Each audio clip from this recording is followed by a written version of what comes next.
grâce, fidèle de Dieu, comprenons que le souffle de l'être spirituel est la prière et son cœur est la foi. C'est dans cet ordre d'idées que la Bible déclare « Priez sans cesse, le juste vivra par la foi ». Fin des citations. Ces deux éléments, bien que connus, mais très peu exploités par le chrétien dans son fond et sa profondeur, nous poussent à introduire un jeu de réflexion sur la foi et la prière que nous soumettons à votre méditation. 1. C'est dans le regard de la foi se trouve la mesure et l'intensité de la prière. 2. Le pont entre l'homme et le surnaturel est la prière.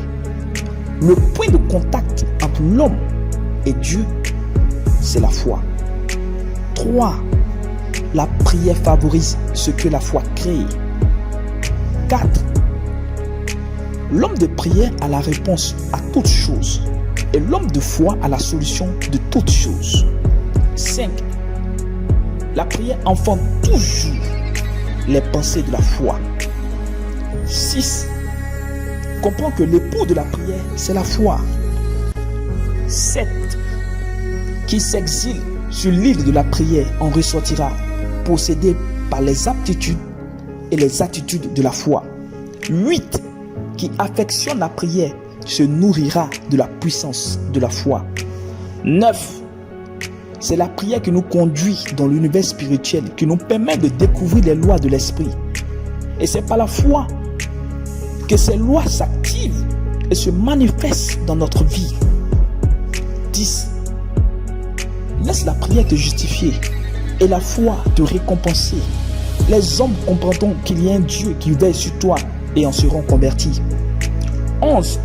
Le souhait de Dieu est de te voir le côtoyer dans la prière et de laisser enrichir ta foi. 12. Que vaut un homme de foi sans prière? Que vaut un homme de prière sans la foi? Tirons notre synthèse. Les hommes marqués par le sceau de la prière et de la foi ne peuvent que manifester le caractère divin de Dieu. En définitive, retenons que seul un homme de prière et de foi peut comprendre et connaître la volonté de Dieu à son sujet et peut être éclairé par l'Esprit de Dieu en tout instant.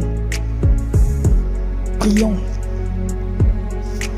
Dieu fidèle, en amour et en bonté, fais de moi un esclave de la prière et une victime définitive de la foi.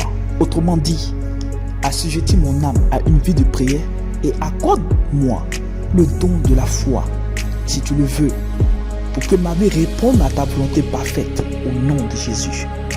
Que Dieu vous bénisse, votre serviteur, Job Marie, l'ermite.